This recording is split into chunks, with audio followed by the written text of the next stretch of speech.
இந்த இரண்டாவது நாளிலே ஆண்டவராகிய இயேசு கிறிஸ்துவானவர் கேட்டதான ஒரு கேள்வி என்ன அப்படின்னு பார்த்தீங்கன்னா, என்ன தேடுகிறீர்கள், what are you looking or what are you seeking for என்கின்றதான கேள்வி. இந்த இரண்டாவது கேள்வியானது, அதாவது இரண்டாவது நாளிலே நாம் தியானிக்கின்றதான இந்த கேள்விக்கான விடையை நாம் தேடி கண்டுபிடிக்கின்ற இறைமக்களாக கடவுள் இந்த நாளிலே நம்மை ஒரு சிறு கூட்டமாக நம்மை அழைத்திருக்கின்றார். இந்த பகுதியானது யோவான் எழுதிய நற்செய்தி நூல் 1வது அதிகாரம் 38வது வசனத்தில், ஒருவேளை நான் திருவிவிலியத்திலே நான் வாசிக்கின்றேன். இயேசு திரும்பி பார்த்து அவர்கள் தம்மை பின்தொடர்வதைக் கண்டு, என்ன தேடுகிறீர்கள் என்று அவர்களிடம் கேட்டார். அவர்கள், ரபி, நீர் எங்கே தங்கியிருக்கிறீர் என்று கேட்டார்கள். ஒருவேளை இந்த கேள்வியானது யாரை பார்த்து கேட்கிறார் என்று சொன்னால், யோவான் ஸ்நானகனை பின்பற்றி வந்ததான அவருடைய வார்த்தையை கூர்ந்து கவனித்து அவர் அறிக்கை செய்ததை பின்னாடி நான் சொல்ல வரேன். என்னெல்லாம் அவர் அறிக்கையிட்டார் என்பதை பின்னாடி நான் சொல்ல வருகின்றேன். ஒருவேளை அந்திரேயாவையும் குறித்தும் யோவானை குறித்தும், தன்னிடத்திலே அன்பாய் இருந்ததான சீஷனாகிய யோவானை குறித்து இந்த கேள்வியை கேட்கின்றார். அவர்களை இந்த 2 பேரை பார்த்து ஆண்டவராகிய இயேசு கிறிஸ்து இந்த கேள்வியை கேட்கின்ற ஒரு காட்சியை நம்மால் பார்க்க முடியும். ஒருவேளை இந்த பகுதியானது எங்கிருந்து துவங்குகிறது அப்படின்னீங்கன்னா, 29வது வசனத்திலிருந்து இந்த பகுதியானது துவங்குகின்றது. அதில் என்ன சொல்றார் பாருங்க. மறுநாள் இயேசு தம்மிடம் வருவதை கண்ட யோவான், இதோ கடவுளின் ஆட்டுக்குட்டி, ஆட்டுக்குட்டியாம் இவரே உலகத்தின் பாவத்தை போக்குபவர். அந்த அந்த அந்த 29வது வசனத்திலிருந்து நீங்கள் தொடர்ச்சியாக வாசித்து கொண்டு வருகின்ற பொழுது, யோவான் ஸ்நானகன் பல்வேறு மக்களுக்கு திருமுழுக்கு கொடுக்கின்ற ஒரு திருப்பணியை அவர் செய்து கொண்டிருக்கின்றார். திருமுழுக்கு கொடுக்கின்றதான பணியை செய்கின்ற பொழுது யோவான் ஸ்நானகன் இடத்துல ஒரு சில கேள்வியை கேட்கிறாங்க. ஹூ ஆர் யூ, நீ யார் எங்களுக்கு திருமுழுக்கு கொடுப்பதற்கு அப்படின்னு கேட்கின்ற பொழுது, கடவுளாலே தெரிந்து கொள்ளப்பட்டு கர்த்தருக்காக வழியை ஆயத்தம் செய்வதற்காக நான் இந்த உலகத்திலே அனுப்பப்பட்டிருக்கிறேன் அப்படின்றதான மறுமொழியை கொடுத்து, மறுபடியுமாக 29வது வசனத்திலே இயேசு தம்மிடத்திலே வருகிறதை கண்டு ஒரு சில டெஸ்டிமனி அல்லது சாட்சியாக யோவான் ஸ்நானகன் இந்த இடத்திலே கூறுவதை நம்மால் பார்க்க முடிகின்றது. John confessed about Jesus Christ. இயேசுவானவர் யார் என்பதை மெய்யாகவே தன்னுடைய வாழ்விலே அவர் கண்டு கொண்டிருக்கின்றார். 29வது வசனத்தை ஒருத்தர் வாசிங்க. மறுநாளிலே யோவான் இயேசு தம்மிடத்திலே வருவதை கண்டு, இந்த உலகத்தின் பாவத்தை சுமந்து தீர்க்கிற தேவ ஆட்டுக்குட்டி. முதலாவது அவர் சொல்லுகின்ற அறிக்கை என்ன அப்படின்னு பார்த்தீங்கன்னா, உலகத்தின் பாவத்தை சுமந்து தீர்க்கிற தேவ ஆட்டுக்குட்டி என்பதை அறிக்கையிடுகின்றார் இயேசுவானவரை பார்த்து. இரண்டாவதாக என்ன சொல்றார் பாருங்க. 1வது அதிகாரம் 30வது வசனத்துல, அவர் என்னை காட்டிலும் மேன்மையுள்ளவர் என்பதை அறிக்கையிடுகின்றார். He is more than me, he is supreme than me அப்படின்றத யோவான் ஸ்நானகன் இந்த இடத்திலே அறிக்கை செய்வதை பார்க்க முடிகின்றது. மூன்றாவதாக 1வது அதிகாரம் 32வது வசனத்தை வாசிங்க.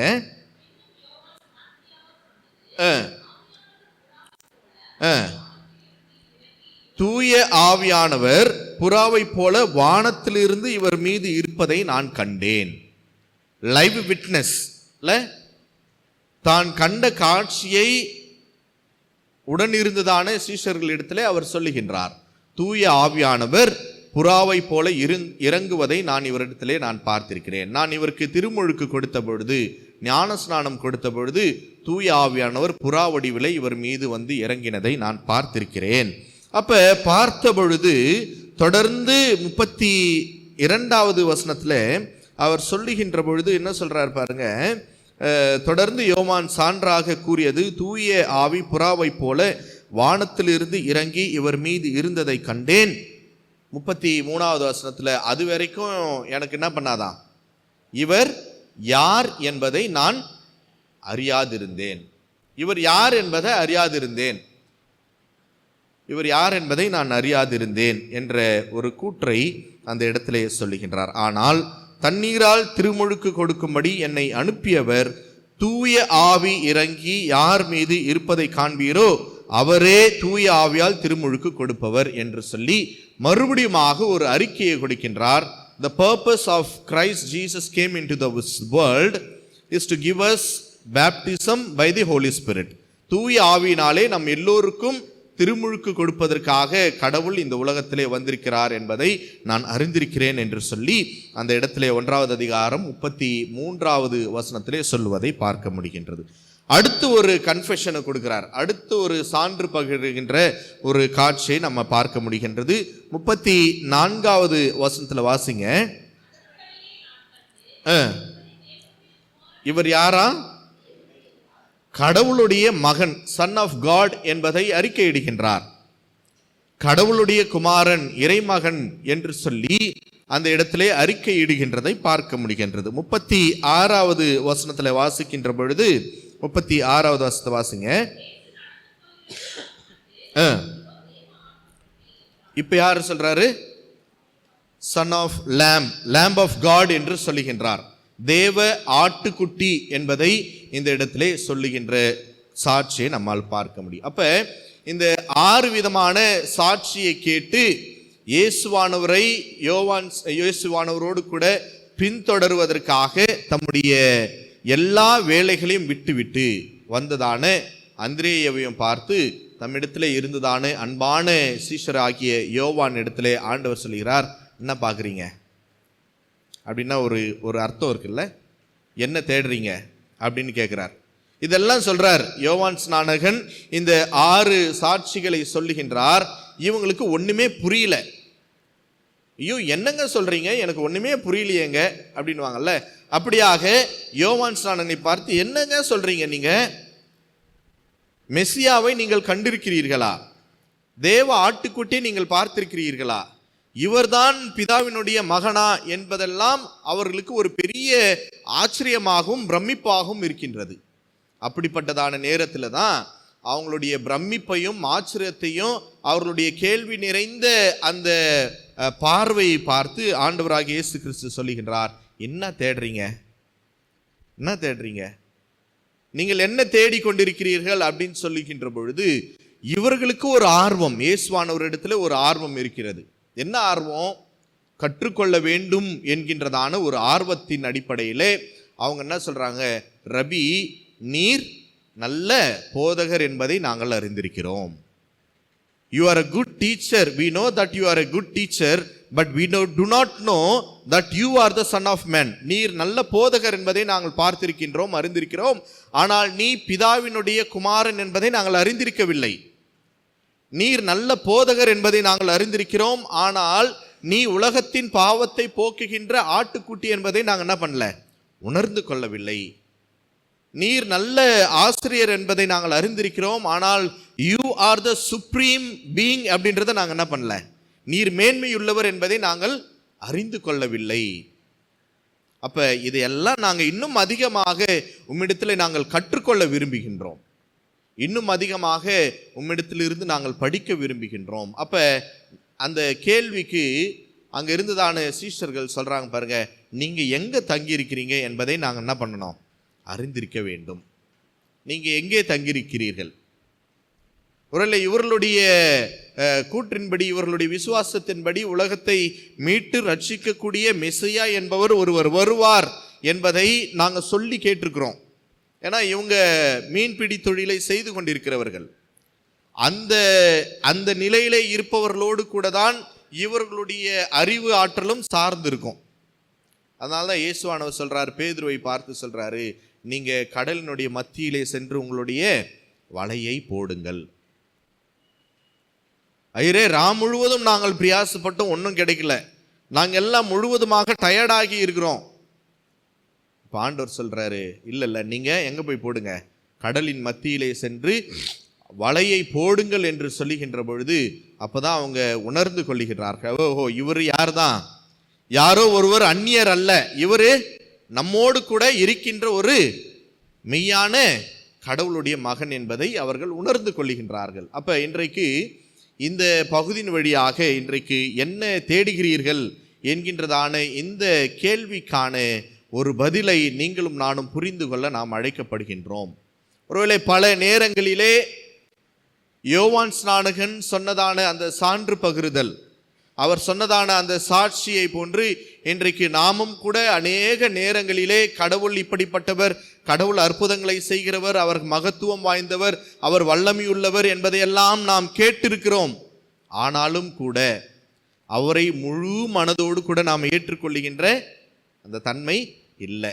அப்படிப்பட்டவர்களை பார்த்து ஆண்டவர் கேட்கின்றார், நீங்க இந்த காலை நேரத்தில் என்னத்தை நீங்க தேடிட்டு இருக்கிறீங்க? என்ன தேடுறீங்க? என்ன தேடுறீங்க? நீங்க என்ன தேடுறீங்க அப்படின்னு கேட்கிறார். கிறிஸ்துக்குள் அன்பானவர்களே, ஒருவேளை ஆண்டவராகிய கடவுள் இந்த இடத்துல, இயேசுவானவர் இடத்துல இங்கே பார்க்கின்ற பொழுது, இன்னொரு ஆங்கிளில் நாம பார்க்கின்ற பொழுது, நாம் எப்படி கடவுளை தேட வேண்டும் என்கின்றதான அந்த கேள்விக்கான பதிலையும் இந்த இடத்துல கடவுள் கொடுக்கின்றார். நீங்கள் வந்து பாருங்கள் என்று சொன்ன ஆண்டவர், நீங்க வந்து என் இடத்துல கற்றுக்கொள்ளுங்கள். சாமி, நீ எங்க தங்கியிருக்கிறீங்க, நீங்க தங்கியிருக்கிற இடத்த சொல்லுங்க, நாங்க இன்னும் அதிகமாக இடத்துல வந்து நாங்கள் படிக்க வேண்டும் என்று சொல்லி நாங்கள் விரும்புகின்றோம் என்று அவர்களிடத்தில் கேட்டபொழுது 39வது வசனத்திலே அவர் அவர்களிடம் வந்து பாருங்கள் என்றார். அவர்களும் சென்று அங்கு தங்கியிருந்த இடத்தை பார்த்தார்கள். அப்பொழுது ஏறக்குறைய மாலை 4 மணி. அன்று அவர்கள் அவரோடு கூட தங்கினார்கள். கடவுளோடு கூட தங்குகின்ற, கடவுளோடு கூட உறவாடுகின்ற ஒரு சூழ்நிலை நமக்குள்ளே ஏற்பட வேண்டும். அந்த சூழ்நிலையை நீங்களும் நானும் தான் என்ன பண்ணிக்கணும்? அமைத்து கொள்ள நாம் அழைக்கப்படுகின்றோம். ஒருவேளை இந்த உபாகமம் 4வது அதிகாரம் 29, 30, 31 வசனங்களை வாசிங்க. உபாகமம் 4வது அதிகாரம். நாம் எப்படி கடவுளை நாம் தேட வேண்டும்? பல நிலைகளிலே ஒரு கேள்விக்குறியோடு கூட நாம் தேடிக்கொண்டிருக்கின்றோம். இந்த அந்திரேயாவை போலவும் யோவானை போலவும் நாம் கேள்விக்குறியோடு கூட நாம் பிரமிப்பாக கடவுளுடைய மகத்துவங்களை நாம் பார்த்து கொண்டிருக்கின்றதான சூழ்நிலையிலே இங்கே உபாகமம் 4வது அதிகாரம் 29, 30, 31 வசனங்களை வாசிங்க.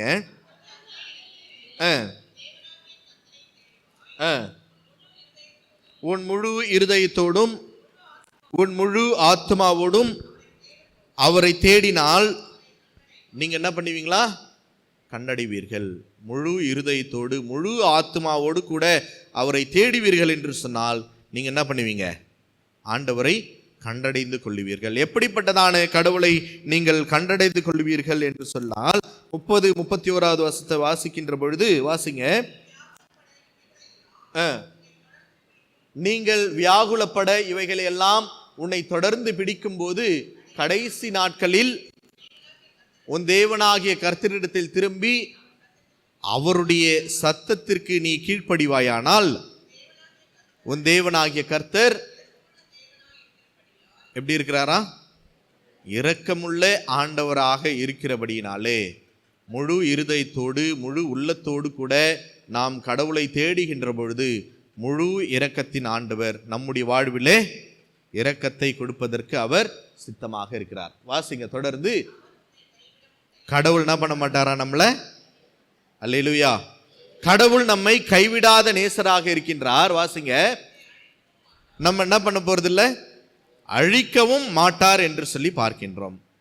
முழு கிருபையுள்ள ஆண்டவர் நம்மை பாதுகாக்கின்ற ஆண்டவர், நம்மை அழிக்கக்கூடியதான ஆண்டவர் அல்ல. மாறாக நம்மை பாதுகாத்து நம்மை கரம் பிடித்து நம்மை வழி நடத்தி செல்கின்ற ஆண்டவராக இருக்கின்றார். தொடர்ந்து வாசிங்க.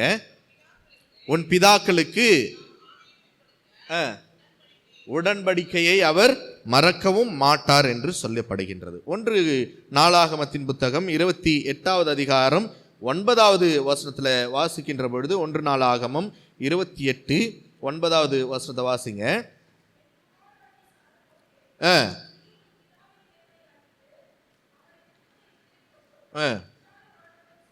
உத்தம இருதயத்தோடும் உற்சாக மனதோடும் நீர் அவரை என்ன பண்ணணுமா? பார்க்க வேண்டும் என்று சொல்லுகின்றார். இங்கே 28வது அதிகாரம் 9வது வசனத்தை திருப்பிக்கிட்டீங்களா? என் மகன் சாலமோனே, நீயோ உன் தந்தையின் கடவுளை அறிந்து. நீயோ, சாலமோன் இங்க இருக்கிறாரு இல்ல, ஒருவேளை டைரக்டாவே சொல்றாரு பாருங்க, என் மகன் சாலமோனே, நீயோ உன் தந்தையின் கடவுளை அறிந்து முழு மனதோடும் ஆர்வமிக்க உள்ளத்தோடும் அவருக்கு ஊழியம் செய். என்ன பண்ணுமா? ஊழியம் செய் என்று சொல்லுகின்றார். ஏனெனில் ஆண்டவர் எல்லா இருதயங்களையும் ஆய்ந்தறிகிறார், எல்லா திட்டங்களையும் எல்லா எண்ணங்களையும் பகிர்ந்தறிகிறார். நீ அவரை தேடினால் கண்டடைவாய், நீ அவரை புறக்கணித்தால் அவர் உன்னை என்றொன்றும் கைவிடுவார். அப்ப இங்க நீ அவரை புறக்கணிச்சன்னு சொன்னீங்கன்னா அவரும் என்ன பண்ணுவார்? உன்னை புறக்கணிப்பார். நீ அவரை தேடின அப்படின்னு சொன்னீங்கன்னா அவர் உனக்கு வெளிப்படுவார் என்கின்ற அந்த சாட்சியை, அந்த கூற்றினை சாலமன் இடத்திலே கடவுள் சொல்வதை நம்மால் பார்க்க முடிகின்றது. எரேமியா தீர்க்கதரிசியின் புத்தகம் 29வது அதிகாரம் 13வது வசனத்தை வாசிங்க. எரேமியா 29. உங்கள் முழு இருதயத்தோடு என்னை தேடுவீர்களானால் நீங்க என்ன பண்ணுவீங்களா? மெய்யாகவே என்னை கண்டுபிடிப்பீர்கள் என்று சொல்லி பார்க்கின்றோம். அன்புக்குரியவர்களே, இந்த காலை நேரத்திலே ஆண்டவருடைய திரு சன்னிதானத்திலே வந்து அமர்ந்து இந்த 2வது நாள் தியான கூடுகையிலே ஒரு பெரிய ஒரு எதிர்பார்ப்போடு கூட வந்திருக்கின்றதான நம்மை பார்த்து ஆண்டவர் சொல்லுகின்றார், what are you seeking for? What are you looking for? நீங்கள் என்ன தேடுகிறீர்கள்? பிதாவை தேடுகிறீர்களா? குமாரனை தேடுகிறீர்களா? அல்லது பரிசுத்த ஆவியானவரை தேடிக்கொண்டிருக்கிறீர்களா? அல்லது ஒரு குழப்பமான ஒரு சூழ்நிலை உங்களுடைய வாழ்க்கையிலே காணப்படுகிறதா? ஆண்டவர் சொல்கின்றார், முழு மனதோடு கூட முழு உள்ளத்தோடு கூட நீங்கள் தேடுவீர்கள் என்று சொன்னால் நான் உன்னை கைவிடுவதில்லை என்று சொன்ன ஆண்டவர் இந்த கால நேரத்திலே ஆண்டவர் நம்மை கைவிடாத நேசராகி இருந்து ஒவ்வொரு நாளும் நம்மை பாதுகாக்கின்ற ஆண்டவராக தொடர்ந்து நம்முடைய வாழ்விலே செயல்படுகின்ற ஆண்டவராக இருக்கின்றார். அது மட்டுமல்ல, அவர் இடத்திலிருந்து நாம் கற்றுக்கொள்ள வேண்டிய படிப்பினைகள் நிறைய. அதுதான் அந்திரேயாவும் யோவான் தன்னிடத்திலே அன்பாய் இருந்ததான சீஷனாகிய யோவானும் சொல்றாங்க, நீர் எங்கே தங்கியிருக்கிறீங்க? I wanted to learn more from you. உம்மிடத்திலிருந்து நான் இன்னும் அதிகமாக கற்றுக்கொள்ள விரும்புகின்றேன். உம்மிடத்திலிருந்து அதிகமாக உம்முடைய கரத்திலிருந்து கிரியை நான் பெற்றுக்கொள்ள விரும்புகிறேன் என்கின்றதான ஆர்வம் இருந்தது போல இந்த லெந்து நாட்களிலே அப்படிப்பட்டதான ஆர்வம் ஆண்டவருடைய வார்த்தையிலிருந்து திருமறையிலிருந்து நாம் இன்னும் அதிகமாக கற்றுக்கொண்டவர்களாக, இன்னும் அதிகமாக ஆண்டவருடைய வல்லமையை பெற்றுக்கொண்டவர்களாக, கடவுளுடைய மகத்துவங்களை நாம் உணர்ந்து கொண்ட பிள்ளைகளாக இந்த இடத்திலிருந்து கடந்து செல்ல ஆண்டவர் நமக்கு கிருபை தந்தருள்வாராக. கண்களை மூடி ஆண்டவரை நோக்கி நாம் பார்ப்போமா? ஆண்டவரே, ஒருவேளை இந்த நாளிலே என்ன தேடுகிறீர்கள் என்றதான அந்த கூற்றுக்கு ஒரு விடையை நாங்கள் கண்டு கொண்டவர்களாக, ஒரு நம்பிக்கையோடு கூட ஒரு விசுவாசத்தோடு கூட குழப்பத்தின் ஆவி எங்களிடத்திலிருந்து எடுத்து போட்டவராக சுவாமி, ஒரு தெளிவான பார்வையோடு கூட இந்த இடத்திலிருந்து கடந்து செல்ல நீர் எங்களுக்கு அருள் செய்யுங்க ஆண்டவரே என்று சொல்லி ஆண்டவருடைய சமூகத்தில் கேட்போம்மா.